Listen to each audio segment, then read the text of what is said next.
እንደው ከዚህ ከምርጫ ጉዳይ ጋር በተያያዘ ምርጫው ይራዘማል ወይስ አይራዘምም? እንግዲህ ስለ ምርጫ ካወራን እንዳልኩ የፖለቲካ ፓርቲዎች አሉ። እነሱ እነማን ናቸው ካልከኝ መቼም አብንና ኢዜማን የምትለይ ከሆነ አዝናለሁ። አብንና ኢዜማ ተፎካካሪ ፓርቲም አይደሉ፣ ተቃዋሚ ፓርቲም አይደሉ፣ አጃቢ ፓርቲዎች ናቸው። አሁንም ተካሄደ የሚቀጥለው ዓመትም ተካሄደ በውጤቱ ላይ ለውጥ የለም። ይሄን ያልኩበት ምክንያት ተቃዋሚ ፓርቲ የለም። አማራ ክልል ያለው ችግር መነሻው የሰሜኑ ጦርነት ነው። የሰሜኑ ጦርነት ባይካሄድ አማራ ክልል ጦርነት ይካሄዳል ብዬ አላስብም። አንደኛ እንደምታውቀው የክልሉ ወጣት ከሰሜኑ ጦርነት በፊት የጦር መሳሪያ አልነበረው። አሁን እስከ ሞርታር ታጥቋል። እንደውም አንዳንድ ጊዜ መከላከያ ሰራዊት የማይታጠቀውን መሳሪያ ፋኖ ታጥቆ ታይዋል። አብን በአማራ ማህበረሰብ የነገደ የከሰረ የዳቦ ፖለቲካ አራማጅ ፖለቲካ ፓርቲ ነው። ኢዜማም በጣም ተወዳጅ የነበረ የፖለቲካ ፓርቲ ነው። አሁን ዋና መሩ ማለት ትችላለህ። ሌሎችም ሊኖሩ ይችላሉ። የዳቦ ጥያቄ ተመለሰላቸው። ወርደው የሰፈር ፖለቲካ ፓርቲ ማለት ነው። አንዳንድ ጊዜ ሰዎች ግጭት ሲሉ ይሰማሉ። 4 ዓመት በሰማይ በምድር እየተዋጋህ ግጭት የሚባል ነገር የለም። ጦርነት ነው። ይሄ ጦርነት መቆም አለበት።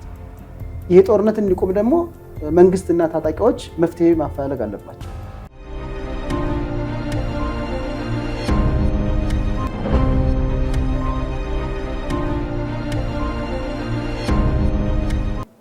ሰላም ጤና ይስጥልን የተወዳጅ ተመልካቾቻችን፣ እንደምን ቆይታችኋል? እንደምን ከርማችኋል? እንኳን ደህና ቆያችሁን እያለን የዛሬውን ፕሮግራማችን ጀምረናል። አብራችሁ እንድትሆኑ በአክብሮት እንጋብዛለን። ቤተሰብ ያልሆናችሁ ደግሞ ላይክ፣ ሰብስክራይብ፣ ሼር በማድረግ ይህንን መረጃ ደግሞ ላልደረሳቸው እንድታደርሱ በአክብሮት እንጋብዛለን። ዛሬ አብረናችሁ እስከ ፕሮግራም ፍጻሜ ድረስ እንግዳ ይዤ ቀርብ ያለው አቶ ጥላሁን ሊበን ይባላሉ። በምስራቅ አፍሪካ እንዲሁም ደግሞ በሀገራዊ ጉዳዮች በቀጠናዊ ጉዳዮች ላይ የተለያዩ ሀሳባቸውን ይሰጣሉ። ሀገራዊ አንድነት ላይም ብዙ ይሰብካሉ። ከእሳቸው ጋር በተለይ ደግሞ በዛሬ ቆይታችን የኤርትራና የኢትዮጵያ ጉዳይ ወዴት ያመራል፣ እንዲሁም ደግሞ ሀገራዊ አንድነታችን ለምን ጠፋ፣ በተለይ ደግሞ በጫካ ያሉ እንግዲህ ጫካ ምንሽር ይዘው የገቡ ብዙ ወገኖቻችን አሉና እነሱስ ወዴት ያመሩ ይችላል የሚሉ ጉዳዮች እናነሳለን። በምርጫ ጉዳይ ላይ የምናነሳቸው ሀሳቦች ይኖራሉ። የኤርትራ ጉዳይስ የት ያደርሳል? መንግስት እንደሚታወቀው በብሔራዊ ደረጃ የቀይ ባህርን ጉዳይ አጀንዳው አድርጎ እንደተነሳ ይታወቃል እና በዚህ ጉዳይ ላይ እየተነሱ ያሉ ሀሳቦች ምን ይመስላሉ የሚሉ ጉዳዮችን ይዘናል። ሌሎች መረጃዎችንም ይዘናል። የአይኤምኤፍ በተለይ ደግሞ ኢትዮጵያ ከተረጅነት እንዴት ልትላቀቅ ትችላለች? የአይኤምኤፍ ጉዳይ ከኢትዮጵያ ጋር በተለይ ወርልድ ባንክን ጨምሮ ምን እየተሰራ ነው ያሉ ጉዳዮችን የሚሉ ሀሳቦችን እናነሳለን። አብራችሁን ከቆያችሁ ብዙ ወደ እናንተ የምናደርሳችሁ መረጃ ይኖራል። መልካም የሆነ ቆይታ እናደርጋለን። ቤተሰብ ያልሆናችሁ በድጋሚ ይህንን መረጃ ላልደርሳቸው እንድታደርሱ ላይክ፣ ሰብስክራይብ፣ ሼር በማድረግ አብራችሁ እንድትቆዩ በአክብሮት እየጋበዝን ካፍታ ቆይታ በኋላ ተመልሰን እንገናኛለን።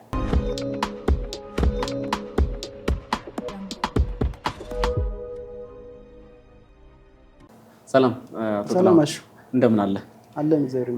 እንኳን ደህና መጣ። እንግዲህ በኢትዮ ውይይት ዕለታዊ ጉዳዮችን እናነሳለንና እዚህ ስቱዲዮ ድረስ አብረን ስለተገኘ እጅግ አድርጌ አመሰግናለሁ። እንግዲህ በዛሬ ቆይታዬ በተለይ በምንቆይባቸው ጊዜያት ውስጥ የምናነሳቸው በሰጠን ጊዜ ባገኘነው ሰዓት የተወሰኑ ሀሳቦችን በመግቢያም ለማንሳት የሞከርኳቸውን ሀሳቦች እናነሳለን። በዋነኝነት ግን ምናልባት ከመግቢያ ካነሳኋቸው ጉዳዮች ከመጀመራችን በፊት በተለይ ከሰሞኑን የምርጫ ቦርድ ቢሮ ወይ ደግሞ ዝግ የሆነ ስብሰባ አድርጎ የተለያዩ ሀሳቦችን ሲያነሳ ምርጫው ይራዘማል የሚሉ ሀሳቦችን ሲነሱ ነበረ። በተለይ ደግሞ ከጋዜጠኞች ጋር እንዲሁም ደግሞ ባለድርሻ አካላት ጋር ሲወያይ ነበር እና በዝግ ምናልባት የምርጫው ጉዳይ ትንሽ አነጋጋሪ ነበር። በተለይ ትናንትናና ዛሬ ማለዳ ላይ እየተነሱ ያሉ ሀሳቦች እንደው ከዚህ ከምርጫ ጉዳይ ጋር በተያያዘ ምርጫው ይራዘማል ወይስ አይራዘምም ከሚሉ ሀሳቦችን ጀመር እስኪ። መልካም። በነገራችን ላይ ይቅርታ አድርግልኝና ለተመልካቾች ራስን ብታስተዋውቅልኝ ደስ ይለኛል። እሺ፣ አመሰግናለሁ። ያው ስሜ ጥላሁን ሊበን ይባላል። ሚዲያ ላይ የሚሳተፈው ሌላ ሙያ ያለኝ ድርብ ሙያ ነው ያለኝና የዓለም አቀፍ ግንኙነትና ዲፕሎማሲ ባለሙያ ነኝ። ባጭሩ ይመስላል። መልካም። እሺ፣ እጅግ አድርጌ አመሰግናለሁ። በሀገራዊ ጉዳይ ላይ እንድናወራ ስለጋበዛችሁኝ፣ ስለ ኢትዮጵያ ስለ ሀገራዊ አንድነት ማውራት ብርቅ በሆነበት ጊዜ ስለ ሀገራችን ጉዳይ እንድናወራ ስለጋበዛችሁኝ እጅግ አድርጌ አመሰግናለሁ። መልካም። ቀደም ላነሳ እንደሞከርኩት እንግዲህ የዚህ የምርጫ ቦርዱን ጉዳይ የተወሰኑ ሀሳቦችን ከሱን ጀምር። መልካም። ምርጫ እንግዲህ በየ5 ዓመቱ ዲሞክራት ወይም ዲሞክራሲ ያላቸው ሀገሮች በየ5 ዓመቱ ምርጫ ያካሂዳሉ። ከዛም የሚለያይበት እንደ ሀገራቱ የኛ በየ5 ዓመቱ ነው የሚደረገው። ምርጫ ማካሄድ ራሱ የዲሞክራሲ መገለጫ ነው። እንግዲህ ምርጫ 7ኛው ሀገራዊ ምርጫ ይደረጋል 2018 ግንቦት 24 ላይ ተብሎ ቀጠሮ ተይዟል። ይሄ የምርጫ ቦርድ እቅድ ነው። ምርጫው ይካሄዳል አይካሄድም የሚለው ራሱ እንዳልኩ አነጋጋሪ ጉዳይ ነው። በነገራችን ላይ ምርጫውን አሁን ማካሄድና ኢትዮጵያ ሰላም ሆና ምርጫውን ማካሄድ በውጤት ላይ ልዩነት አይመጣም። የኢትዮጵያ ምርጫ ይታወቃል፣ የውጤት ልዩነት አይመጣም። ነገር ግን ምርጫ ሲካሄድ እያንዳንዱ ዜጋ መሳተፍ አለበት። ለምሳሌ ከዛ አንፃር ያስኬዳሉ ካልከኝ አማራ ክልል ጦርነት ነው ያሉት፣ ከፊል ኦሮሚያ ክልል፣ ትግራይ ክልልም ያለው ነባራዊ ሁኔታ የምታውቀው ነው። በዚህ ነባራዊ ሁኔታ ምርጫ ተካሂዶ ፍትሃዊና ዲሞክራሲያዊ የሆነ ምርጫ ይካሄዳል ማለት ይሄ ዘበት ነው። ምርጫውም እኔ በግሌ ይካሄዳል ብዬ አላስብም። ተከታትለው ከሆነ ውይይቱን አብዛኛው ተቃዋሚ ፓርቲዎች ምርጫው እንደማይካሄድ ሲናገሩ ነበር። ይሄን ያሉት ዝም ብሎ አይደለም፣ ካለው ነባራዊ ሁኔታ አንፃር ነው። ይሄ ሲባል እነማን ናቸው? አሁን እኔ ስለ ምርጫ ሲወራ ምርጫ ሲባል እንግዲህ ተፎካካሪ ፓርቲዎች ወይም ተቃዋሚ ፓርቲዎች አሉ፣ ገዢው ፓርቲ አለ። ኢትዮጵያ ውስጥ የትኛው ፓርቲ ነው የሚወዳደረው? ወደ 60 አካባቢ የፖለቲካ ፓርቲዎች ውይይት አድርገዋል። አሁን ከ3 ቀን በፊት ይመስለኛል። አይታወቁም። አሁን 60 ናቸው በቁጥር። ኢትዮጵያ ውስጥ ተጽዕኖ ፈጣሪ የሆኑ የፖለቲካ ፓርቲዎች ከ5 ከ6 አይበልጡ። እነዚህም መንግስት ጋር እየሰሩ አይደለም። ለመስራት ፍላጎት ሳይኖራቸው ቀርቶ ሳይሆን ገዢው ፓርቲ አያሳትፍም። ሚዲያዎችን አይተህ ከሆነ ብዙ መግለጫ ይሰጣሉ። ተቃዋሚ ፓርቲዎች በሀገራዊ ጉዳይ ላይ መግለጫ ይሰጣሉ፣ ሰላም ይምጣ ብለው ይሰብካሉ። የመንግስት ሚዲያ ሲያስተላልፍ አናይም። ይሄ አንዱ የሀገራችን የፖለቲካ አሰላለፍ ያመጣው የጥላቻ ፖለቲካ ያመጣው የንትርክ ፖለቲካ ያመጣው መዘዝ ነው ብዬ መወሰድ እችላለሁ። እንግዲህ ስለ ምርጫ ካወራን እንዳልኩ የፖለቲካ ፓርቲዎች አሉ። እነሱ እነማን ናቸው ካልከኝ መቼም አብንና ኢዜማን የምትለይ ከሆነ አዝናለሁ። አብንና ኢዜማ ተፎካካሪ ፓርቲም አይደሉ፣ ተቃዋሚ ፓርቲም አይደሉ፣ አጃቢ ፓርቲዎች ናቸው። ሌሎች እናት ፓርቲ የመሳሰሉ ኦላን ማንሳት ትችላለህ፣ ኦሮሞ ነጻነት ግንባር ማንሳት ትችላለህ፣ ኦፌኮም አሉ፣ ሌሎችም የመሳሰሉ አሉ። እነዚህ ሙከራ እያደረጉ ነው ያሉት። እነዚህ ናቸው አሁን ምርጫው መካሄድ የለበትም ብለው ሲያነሱ የነበረ በዋናነት እነዚህ የፖለቲካ ፓርቲዎች ናቸው። ገዢው ፓርቲ ግን ያው ተፎካካሪ ናቸው ይላቸዋል። ገዢው ፓርቲ ይላል በስም ተፎካካሪ ፓርቲዎች ናቸው ይላል። ተፎካካሪ ፓርቲ ሲባል እንግዲህ ጠቅላይ ሚኒስትሩ ሲናገቱ እንደነበረው ተቃዋሚ ሲባል የሚቃወም መንግስት የሚሰራቸውን ስራዎች ሙሉ በሙሉ የሚቃወም ማለት ነው፣ ወይም የኢትዮጵያ ውስጥ ያለውን ፖሊሲ የሚቃወም ማለት ነው። ከዛ አንፃር ተቃዋሚ ተፎካካሪ ፓርቲ ብትላቸው ከመንግስት ጋር የሚገዳደሩ ናቸው። መንግስት ያለውን ደካማ ጎን እኛ እናሻሽላለን እንስራለን ብለው የራሳቸው ፖሊሲ ይኖራቸዋል፣ ማኒፌስቶ ይኖራቸዋል። በዛ ማኒፌስቶ መሰረት በህዝብ ይመረጣሉ። ከዛ አንፃር ነው። በተግባር ግን ተፎካካሪ ፓርቲ ሲሆኑ ከተቃዋሚ በላይ ናቸው።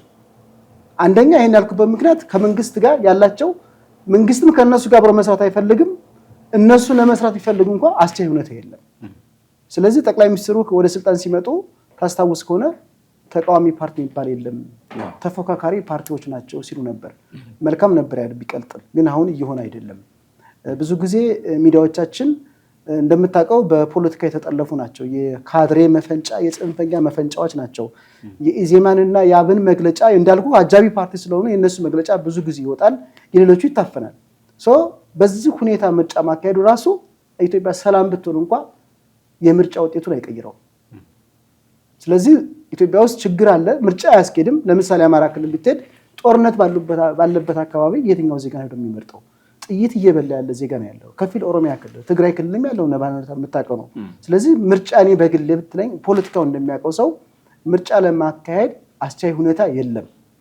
ነገር ግን በውጤቱ ላይ አሁንም ተካሄደ፣ የሚቀጥለው ዓመትም ተካሄደ፣ በውጤቱ ላይ ለውጥ የለም። ይህን ያልኩበት ምክንያት ተቃዋሚ ፓርቲ የለም። 5-6 አሉ። እነሱ ደግሞ አቅም የላቸውም። ፖሊሲያቸው ጥሩ ሊሆን ይችላል፣ ለኢትዮጵያ ያላቸው ቀና አስተሳሰብ መልካም ሊሆን ይችላል። በተለይ ደግሞ ስለ ሰላም የሚሰብኩ ሚዲያዎች ፖለቲካ ፓርቲዎች አሉ። የኢትዮጵያ ትልቁ ችግር የሰላም እጦት ነው። ሰላም የለም። እንደምታውቀው ኢትዮጵያ ውስጥ ያው ስለሚቃዡ ስለ ሰላም አለ ብለው የሚያወሩ ባለስልጣናቶች አሉ እንጂ ኢትዮጵያ ውስጥ ሰላም የለም። ሰላም በሌለበት ምርጫ ማካሄድም አይቻልምና ሰብሰብ እንደው ጠቅለል ስናደርገው እኔ እንደምታውቀው በሀገራዊ ጉዳይ ላይ ይሳተፋለሁ። ኢትዮጵያ ውስጥ አሁን ያለው የመገዳደል ፖለቲካ ከሚያማቸው ሰዎች አንዱ ነኝ። ይህም የሆነበት ደግሞ ተጽዕኖ ፈጣሪ የፖለቲካ ፓርቲዎች ማኒፌስቶ ያላቸው ፖሊሲ ያላቸው ኢትዮጵያዊ የሆኑ የፖለቲካ ፓርቲዎች የሉም። እኔ ለምሳሌ ኢትዮጵያዊ ፓርቲ ቢኖር እኔ ቅድሚያ አንድ ተሰላፊ ለዛ ፓርቲ አባል ለመሆን ቅድሚያ ተሰላፊ ነኝ አንዱ ነኝ። ለምን ይሄ ብሔር ፖለቲካ እኔ አልቀበልም። ኢትዮጵያ ውስጥ አሁን እንደምታውቀው ፖለቲካው የሚያራግበው የኦሮሞ የትግሬና የአማራ ፖለቲካዎች ናቸው፣ የፖለቲካ ፓርቲዎች ናቸው፣ እርስ በርሳቸው የማይስማሙ። አሁን በአማራ ማህበረሰብ ስም የተቋቋሙ በርካታ የፖለቲካ ፓርቲዎች አሉ። ነፍስ ያላቸውም አሉ፣ ነፍስ የሌላቸውም አሉ። በተመሳሳይ ኦሮሚያ ክልልም እንደ ሀገር ብናስብ ኢትዮጵያ የሚያስፈልጋት ሁለት ፓርቲ ነው፣ ገዢው ፓርቲና ተቃዋሚ ፓርቲ። እሱም ካልሆነ ደግሞ እንደ ብሔር ከርክ አንድ ጠንካራ የአማራ ፓርቲ ያስፈልጋል፣ አንድ ጠንካራ የኦሮሞ ፓርቲ ያስፈልጋል። ሌላውን ብሔር ብሔረሰቦች እንደዛው ሰው እንደ ሀገር ሲደመሩ መንግስትን የመገዳደር አቅማቸው ከፍተኛ ነው የሚሆነው። ሰው የመመረጥ አቅማቸውም እንደዛው ነው። አሁን አማራ ክልል ስትሄድ የአማራ ማህበረሰብ የትኛውን ፖለቲካ ፓርቲ ይመረጥ፣ የኦሮሞ ማህበረሰብም እንደዛው፣ ሁሉም ነጋዴዎች ናቸው። ሲጀመር ኢትዮጵያ ውስጥ የፖለቲካ ፓርቲ ንግድ ነው። ስልጣን ይዘው በስልጣን ለመባለግ ነው እንጂ ሀገራቸውንም ማህበረሰቡን የሚጠቅም የፖለቲካ ፓርቲ የለም። ለምሳሌ እንደ ሳምፕል ሞሲል አብን ማንሳት ትችላለህ። አብን በአማራ ማህበረሰብ የነገደ የከሰረ የዳቦ ፖለቲካ አራማጅ ፖለቲካ ነው፣ ፓርቲ ነው። ኢዜማም በጣም ተወዳጅ የነበረ የፖለቲካ ፓርቲ ነው። አሁን ዋና መሩ ማለት ትችላለህ። ሌሎች ሊኖሩ ይችላሉ። የዳቦ ጥያቄ ተመለሰላቸው፣ ወርደው የሰፈር ፖለቲካ ፓርቲ ሆኗል። ይሄ ሀገራችን ያመጣው የፖለቲካ አይዲዮሎጂ ብቻ ሳይሆን ሀገርና ህዝብን ያለማስቀደም ለሀገርና ለህዝብ የሚሰራ ወይም ስራ የሚል ፓርቲ የሚያቋቁመው ኢትዮጵያን የሚሸት ፓርቲ ነው እንጂ የሰፈር ፓርቲ ወይም በአንድ ማህበረሰብ 30-40 ፓርቲ መስረት የስልጣን ጥማት ነው። በየጫካ ያሉ ታጣቂ ወንድሞቻችንም የዚህ ሰለባ ሆነዋል። ስለዚህ ይሄ እንደ ሀገር የታመምንበት ነውና ምርጫ ለማካሄድ እኔ አስቸኳይ ሁኔታ የለም። አሁንም የምደግምልህ ግን የምርጫ ውጤቱን አሁንም ተካሄደ የሚቀጥል ዓመትም ተካሄደ የምርጫ ውጤቱን የሚቀይረው ነገር የለም። መልካም። ያው በዚህ በምርጫ ጉዳይ ላይ በቀጣይ የምናነሳቸው ሀሳቦች ይኖራሉ። ከዚህ በኋላ ምናልባት የተያዘለት ስኬል ወይም ደግሞ ጊዜና ሁኔታዎች እየቀረቡ ይመስላሉ እና ከዛ ጋር በተያያዘ ምናልባት በቀጣይ ክፍሎች ተገናኝተን ብዙ በዚህ የምንላቸው ሀሳቦች ይኖራሉ። እንዲሁም የምናነሳቸው የሚነሱ ጥያቄዎችም በተለይ በተቃዋሚ ፓርቲዎችም በመንግስትም በኩል የሚነሱ ጥያቄዎች በህዝቡም በኩል የሚነሱ ከምርጫ ጋር በተያያዘ የተነሱ ሀሳቦች አሉ። ነገር ግን ምናልባት ቅድም ስታነሳቸው ከነበሩ ሀሳቦች ውስጥ በተለይ ጫካ ገብተው የሚታገሉ አካላት እንዳሉ ይታወቃል እና ከሰሞኑን በተለይ የፋኖ በተለይ የእርቀ ሰላም ሁኔታ በተለይ ለዚህ ለምርጫውም ዋና አስተዋጽኦ ያደርጋል ሲባል እና ጥያቄ ሲነሳ ስለነበር ነው እና ይህም ጥያቄ ማነሳለሁ። የሰላም ጉዳይ መንግስት ለድርድር በሩ እንደከፈተም ሲነሳ ነበር እና ምናልባት ከዚህ ጋር በተያያዘ በፋኖች በኩልም በአማራ ክልል መንግስትም በኩል እየተነሱ ያሉ ሀሳቦች ነበሩና እንደው በዚህ ጉዳይ ምን ታስባለህ? በቀጣይ ምን ሊመጣ ይችላል? አሹ ጥሩ ጥያቄ ነው ያነሳው። የሀገራችን ትልቁ በሽታ እንደነገርኩ የሀገራችን ፖለቲካ የወለደው የጥላቻ የሀሳብ የበላይነት የማይከበርበት ሀገርና ህዝብን ሳይሆን ሆድን ያስቀደመ የፖለቲካ አሰላለፍ ኢትዮጵያን አሁን ላለችበት የእርስ በርስ ጦርነት ዳርጓታል። ከዚህ እንደ ምሳሌ መውሰድ የምትችለው የአማራ ክልል ነው። እንግዲህ የአማራ ክልል ጦርነት ለምን ተጀመረ? ምንድነው ከጀርባ ያለው ብትለኝ ምንም ጥያቄ የለውም፣ የህዝብ ጥያቄ ባለመመለሱ ነው። የህዝብ ጥያቄ ባለመመለሱ ማህበረሰቡ እንደምታስታውሰው ለባለፉት 40 ዓመታት በርካታ ሰላማዊ ሰልፎችን አካሂዷል። ያለው አትግደሉ ነው ያለው፣ ሌላ ምንም አላለም። አትግደሉኝ ያልከውን ማህበረሰብ መንግስት የሚባል መንግስት ካለ ያን ማህበረሰብ መድረስ ያለበት ቀድሞ መንግስት ነው፣ በተለይ የክልሉ መንግስት። ያንን ባለማድረጉ ክልሉ አሁን የለየለት አሁን እንደውም ሰሞኑን የምሰማው ነገር በጣም የሚዘገንን ከመንግስት ቁጥጥር ውጭ እየወጣ ያለበት ሁኔታ ነው ያለው። ይሄ እንደ ዜጋ ያሳስበኛል። ኦሮሚያ ክልልም በተመሳሳይ ሙሉ ኦሮሚያ ክልል ባይሆንም በከፊል ችግር አለ። የሰሜኑንም እንደምታውቀው ነው። ዞሮ ዞሮ አማራ ክልል ያለው ችግር መነሻው የሰሜኑ ጦርነት ነው። የሰሜኑ ጦርነት ባይካሄድ አማራ ክልል ጦርነት ይካሄዳል ብዬ አላስብም። አንደኛ እንደምታውቀው የክልሉ ወጣት ከሰሜኑ ጦርነት በፊት የጦር መሳሪያ አልነበረው። አሁን እስከ ሞርታር ታጥቋል። እንደውም አንዳንድ ጊዜ መከላከያ ሰራዊት የማይታጠቀው መሳሪያ ፋኖ ታጥቆ ታይዋለህ። ይሄ ተአምራዊ ነው። ግን ትክክል አይደለም። እኔ የአማራ ህዝብ ጥያቄ ይመለስ ከሚብሉት አንዱ ኢትዮጵያዊ ነኝ። ይሄ ብሔርተኝነት አይደለም፣ ሰው መሆን ነው የሚያስፈልገው። ሰው የሰው ልጅ በማንነቱ የሚገደል ከሆነ በማንነቱ የሚፈናቀል ከሆነ ለዚህ ሰው መቆም ሰው መሆን ነው። ታላቁ መሪያችን ማለት ይቻላል ታላቁ ሃይማኖቱ መሪያችን ሀጂ ሙፍቲ ዑመር ሁሌም የሚናገሩት የነበረው በዛ አጋጣሚ በጣም ካዘኑት ሀገሬ ትልቅ ሰው አታለች ከምላቸው አንዱ እኔ ነኝ። የሃይማኖት ልዩነት የሌለባቸው የሀገር ፍቅር ሁሌም ስለ ሀገራቸው እያለቀሱ ሰው ሁኑ እያሉ ነው የሞቱት። ሰው ባለመሆናችን ነው። የሆነ ማህበረሰብ ሲገደል ሲሞት ማዘን ሰው መሆን ነው እንጂ ብሔርተኝነት አይደለም። ሶማሌ ቢገደል ሶማሌ እንታገላለን። ስለ ሶማሌ መታገል ማለት ብሔርተኝነት አይደለም። አማራ ክልል ያለው ችግር የመጣው ይሄ የመንግስት እንዝላልነት ነው። ከለውጡ በፊትም ከለውጡ በኋላም ያለው መንግስት በየወለጋ ማንሳት ትችላለህ፣ በየቤኒሻንጉል በየተለያየ ቦታው ማህበረሰቡ እንደባብ ሲጨፈጨፍ ነበር። ያ ነገር ቁጭት ውስጥ የከተተው ወጣት ተፈጠረ አማራ ክልል። የሰሜኑ ጦርነት በፕሪቶሪያው ስምምነት ሲቋጭ መንግስት ትጥቂቱ የማለት ጥያቄ አነሳ።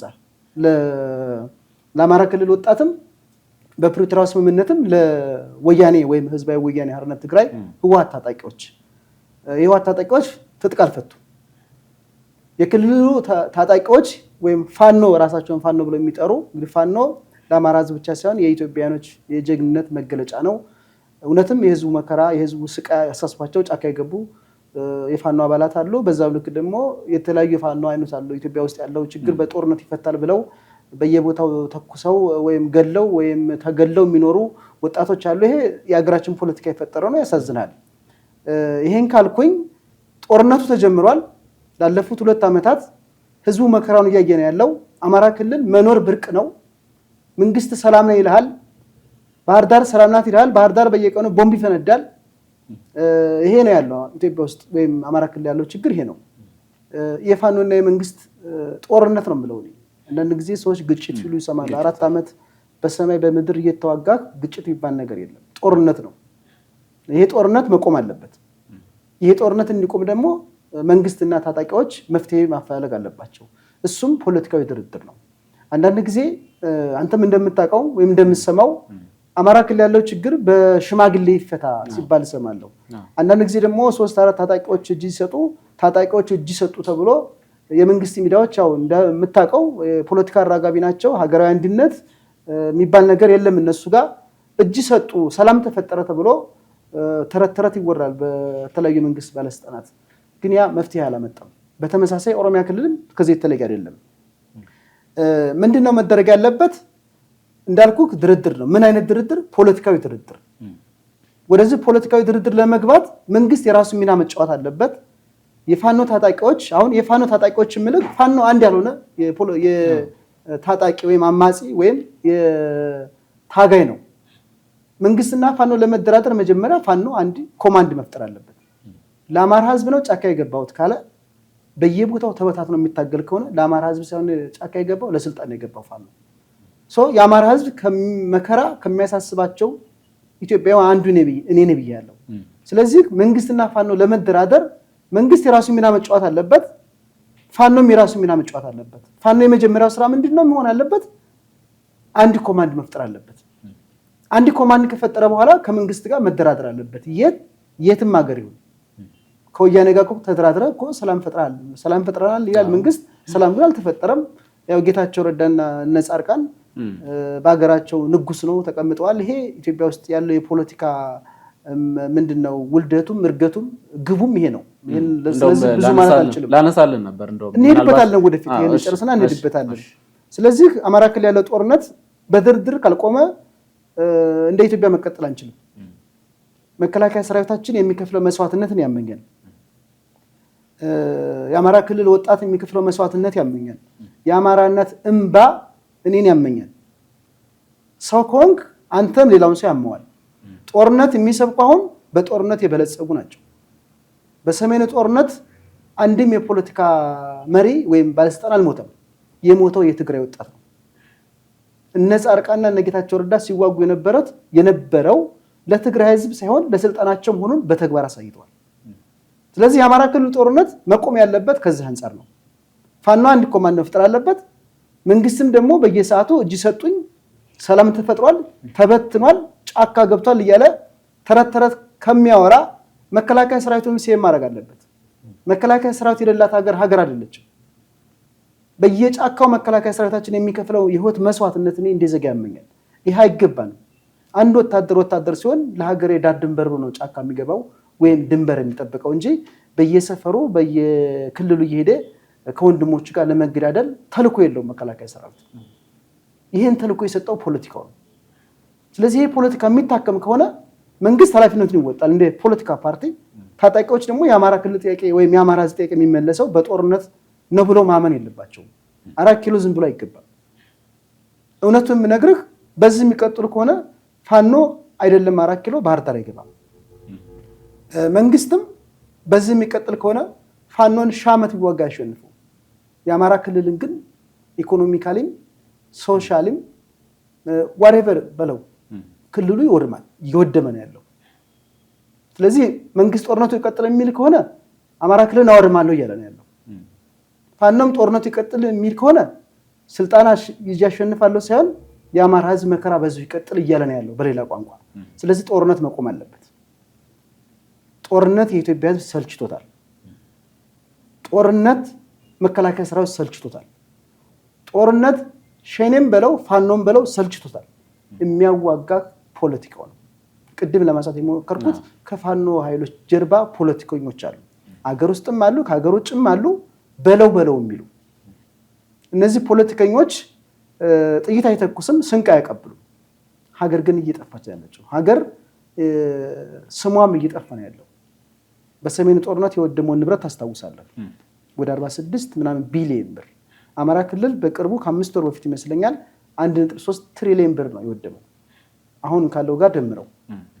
ይሄ ሁሉ ባለበት ሁኔታ ጦርነትን መስበክ ይሄ የጤንነት ስሜት አይደለም።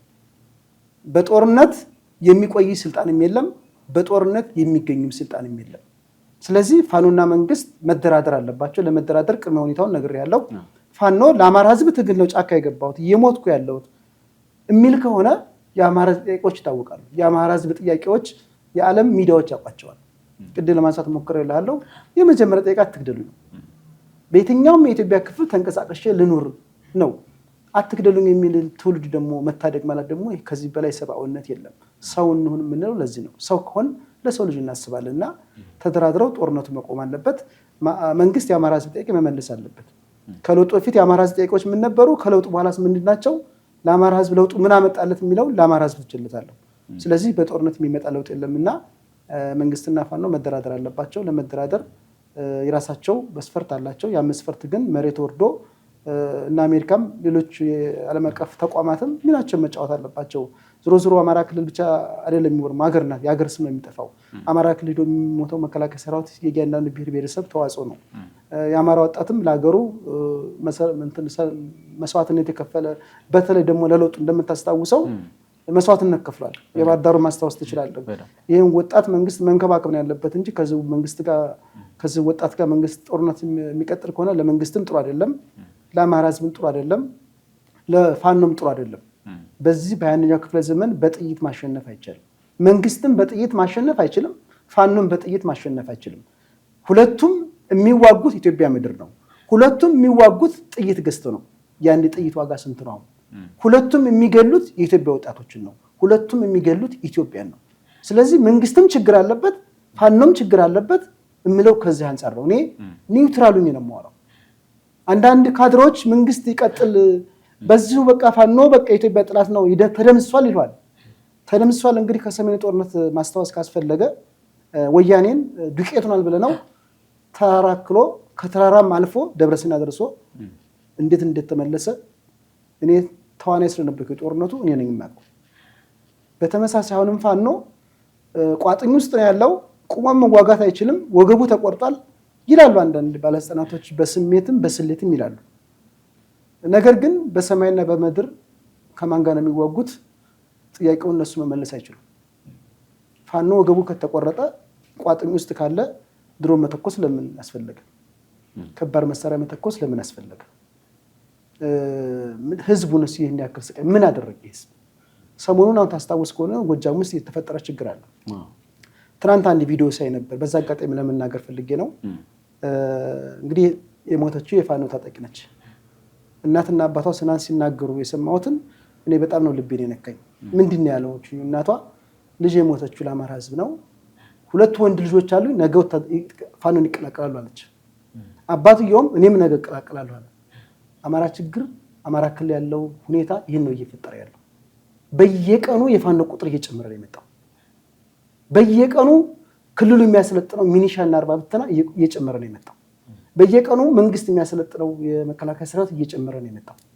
ግን ይሄ ሁሉ ስልጠና ለኢትዮጵያ ብሔራዊ ጥቅም አይደለም። ይሄ ሁሉ ስልጠና እርስ በርስ ለመገዳደል ነው። ፋኖ የሚዋጋው ከወንድሞቹ ጋር ነው። አንድ ጊዜ እንደውም የሰማሁት የአማራ ክልል ፖሊስና ፋኖ እየተዋጉ ነው ያሉት። የፋኖ ታጣቂ ይገደላል። ሂዶ ሲያው የራሱ ወንድም። በነገራችን ላይ መከላከያ ሰራዊት ላይ ያለው እኔ ኦሮሚያ ክልልም የሸኔ ወንድማማቾች ሲዋጉ አይቻለሁ። ይሄንን ታሪክ ይዘህ መጓዝ ማለት በራሱ መሞት ይሻላል። እኔ የአድዋ ልጅ ነኝ፣ እኔ ህዳሴ ልጅ ነኝ እያልክ ወንድም ጋር እየተገዳደልክ እኔ ታጋይ ነኝ፣ ሰልጣኝ ነኝ፣ ፖለቲከኛ ነኝ የምትል ከሆነ ማፈሪያ ትውልድ ነው። ለዚህ ነው እኔ በአገሬ እያፈርኩ ያለሁት። እችን መወዳትን ሀገሬን ዛሬ ተዋርዳ በራሷ ልጆች በቀኝ ግዛት ያልተገዛች ሀገር ዛሬ በራሷ ልጆች ቀኝ እየተገዛች ያለች ሀገር ነች። የዓለም ባንክና የአይኤምኤፍ ጥገኛ የሆነች ሀገር፣ የራሷን ንብረት እያወደመች ብር ተበድራ ለምና መልሳ ለጦርነት የምታውል የዓለም ብቸኛው ሀገር ኢትዮጵያ ነች ማለት እንችላለን። ስለዚህ ጦርነት ለማንም ስለማያስፈልግ የአማራ ህዝብ ጦርነት ይበቃዋል፣ የኢትዮጵያ ህዝብ ጦርነት ይበቃዋል፣ መከላከያም ጦርነት ይበቃዋል። አይፈልግም። ይህንን ማውራ ዝም ብዬ አይደለም። መከላከያ ሰራዊት ቅድሚያ ሰላም ነው። ኢትዮጵያን የውጭ ጠላት መጥቶ እስካልደፈረ ድረስ ትልቁ ተልእኮ እንደመሆኑ መጠን ጦርነት አይፈልግም። ጦርነት ማንም አይፈልግም። ጦርነት ሰው ብቻ ሳይሆን ሀገርም ይገድላል። ይህን ደግሞ እኛ በተግባር አይተነዋል እና የአማራ ክልል ሁኔታ እኔ በጣም ያሳስበኛል። በጣም የሚያሳዝንህ ደግሞ ይህ ሁሉ እየሆነ የሚናገር የለም። ምሁራኑም ተኝቷል፣ የሀገር ሽማግሌውም ተኝቷል። ልናገር ብትልም በየት ነው የምትናገረው? ለምሳሌ አንተና እኔ የምናወራውን ወሬ እዚህ አሁን እያወራን ያለ ነው ስለ ሀገር ነው አይደል? ይህንን አሁን አንተና እኔ የምናወራውን ወሬ በመንግስት ሚዲያ ብናወራ የሚመጣው መዘዝ ታውቃለህ። እኔ ይህንን ሳወራ ኃላፊነት ወስጄ ነው በራሴ ለሀገር ለህዝብ መስዋዕትነት ከፍለህ መሞት ይሄ ጀግንነት ነው ስለማምን ወታደርም ስለሆንኩኝ እኔ ጦርነትን የምቃወመው ለዚህ ነው። ስለዚህ ስለ ሀገር አንድነት ማውራት የማትችልበት ጦርነት ይቁም ብለህ መናገር የማትችልበት ሀገር እያለህ ስለ ኢትዮጵያዊነት ማውራት ነውር ነው የምለው ከዚህ አንጻር ነው።